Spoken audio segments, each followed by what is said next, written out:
Bonjour à tous, je vous salue au nom de Jésus-Christ. Je suis le berger responsable des ministères Gestemane dans la commune d'Engaliema, quartier Kinsuka Pêcheur, sur l'avenue Bosoki numéro 10 bis. Je vous salue aussi encore au nom puissant du Seigneur Jésus-Christ pour votre présence, toi qui es devant l'écran, qui nous suit encore devant la présence de Dieu. Ces moments ici, nous voulons un peu partager et parler avec vous quelque chose de la part de Dieu. Nous allons parler sur notre thème, les 4 lois spirituelles. Pour savoir, les chrétiens doivent savoir c'est quoi les 4 lois spirituelles. Parce qu'il y a des temps où ils ont même la biso, on n'arrive plus de comprendre des choses. Et les temps qu'ils ont tambo la vie na biso, on n'arrive pas de savoir c'est quoi qui est le plan merveilleux dans notre vie. Les 4 lois spirituelles, la première chose, c'est Dieu nous aime. Il a aussi le plan merveilleux sur nous. C'est-à-dire, pour dire que, comme la Bible dit dans le livre de Jean 3,16, la Bible dit, il a aimé le monde, qu'il avait donné son Fils unique, afin quiconque croit à lui ne périsse pas, mais qu'il ait la vie éternelle. D'abord, la première chose, Dieu nous a aimés, et à part son amour, il nous a envoyé son Fils unique. Et le Fils était venu, non pour nous tuer, mais ayaki pour nous couper sa biso, bomo yaseko. Yango, quoi ça peuple de Dieu. Deuxième point d'abisso sur les 4 lois spirituelles, toujours bien sûr l'humanité. L'humanité. C'est-à-dire l'humanité, nous voyons personnellement, c'est-à-dire notre vie que nous sommes en train de marcher. C'est-à-dire Jésus-Christ est venu. C'est-à-dire à cause de nos péchés qu'il était venu. Mais si nous confessons et nous parlons devant sa présence, nous sommes aussi agréables d'être éloignés dans le péché. C'est-à-dire il est venu pour nous enlever. Il n'a pas besoin que le mal nous arrive. Il a besoin que nous puissions avoir la vie éternelle. C'est-à-dire la vie éternelle, ce n'est pas dans le monde ou dans le péché, mais la vie éternelle, c'est Jésus-Christ. Et c'est là quand nous recevons Jésus-Christ comme Seigneur et Sauveur, il est capable, c'est-à-dire le plan merveilleux qu'il nous avait réservé à cause d'éloigner dans le péché. Et nous allons voir que les plans merveilleux là, et nous seront manifestés. Parce qu'il y a beaucoup de gens qui sont en train de lamenter, de dire que, oh, comment moi j'ai pris, mais je ne reçois pas des choses, je vois des gens, la vie change. Mais tu peux prier. Prier n'est pas dire que tu es éloigné avec des choses. Tu peux prier. Parce que les diables aussi prient. Les diables aussi font des choses. Mais tu pries. Mais l'essentiel est que de savoir que le Christ est venu non pour que nous puissions être crucifiés, mais il a tout accepté, que nous s'éloignons dans le péché. Les péchés, dans le péché, nous voyons beaucoup de choses. La manière dont nous amenons nos vies, est-ce que conduite ta vie na yo, ils ont concordé selon la loi de Dieu.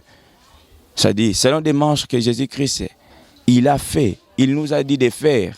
Parce que dans le livre de Jean 3,16, il a dit d'abord, c'est pas son amour.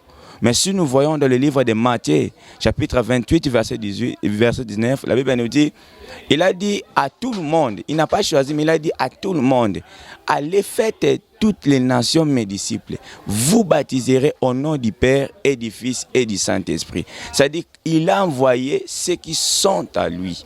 C'est-à-dire ce qui fait selon la volonté du Père.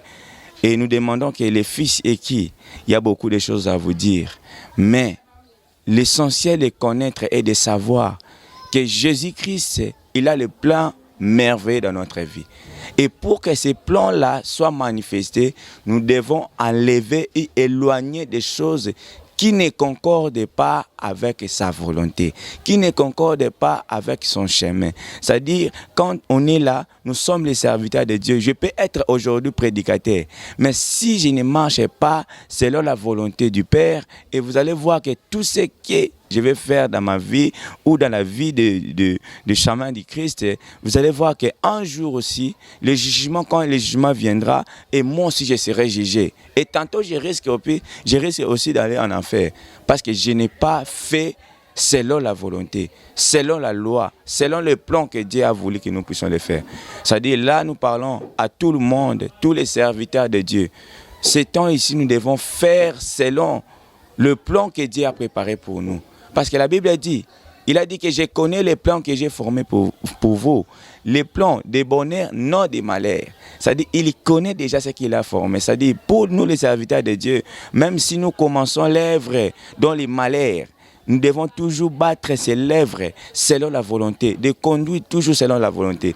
N'allez pas ailleurs ou chercher d'autres gens, non. Ça dit chercher seulement d'abord Dieu, qu'il soit lui-même, qu'il puisse avoir le plan avant que les ingénieurs puissent avoir le plan de construire. Mais laissez d'abord que Dieu prend les plans de construire d'abord ton œuvre, ton ministère, ton église, que lui-même prend le temps. Mais si nous cherchons à aller trop vite, nous laissons le plan de Dieu et nous allons voir que beaucoup de gens, ils vont regretter dans les temps qui vont arriver, dans les temps que nous sommes tout près, parce qu'on ne sait pas quand est-ce que le Christ va retourner. Mais c'est là, nous devons d'abord rester dans le plan, savoir demander à Dieu, Seigneur, tu m'as envoyé de livrer, de faire ton œuvre. Qu'est-ce que tu as réservé comme les plans? Savoir à dire à Dieu, Dieu là ne laissera pas te donner quelque chose. C'est-à-dire, il y a beaucoup de choses à vous dire.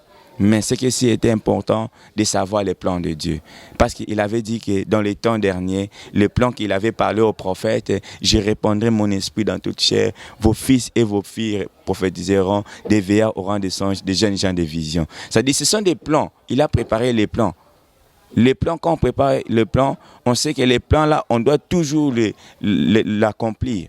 C'est-à-dire, on doit toujours les faire. Même si, quand tu veux construire ta maison, sache-le que quand tu as un plan, la première chose pour construire une maison, tu dois d'abord avoir un plan. C'est-à-dire, nos plans, étant que les chrétiens, c'est le Saint-Esprit. Quand tu as le Saint-Esprit à toi, tu as les plans. Et connaître aussi les plans du Christ.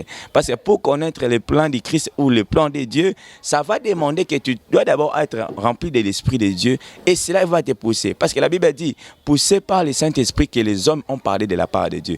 Et pour comprendre les pensées de Dieu, tu dois être rempli par le Saint-Esprit. Vraiment, je vous bénis par le nom de Jésus-Christ et je suis le berger responsable du ministère Gestemane qui est dans la commune de Ngaliema, quartier Kinsuka Percher, référence arrêt Saint-Damien. Dès que vous descendez en Saint-Damien, vous demandez boulangerie et tout près de l'avenue Bosoki, on est là. Je vous salue au nom de Jésus-Christ.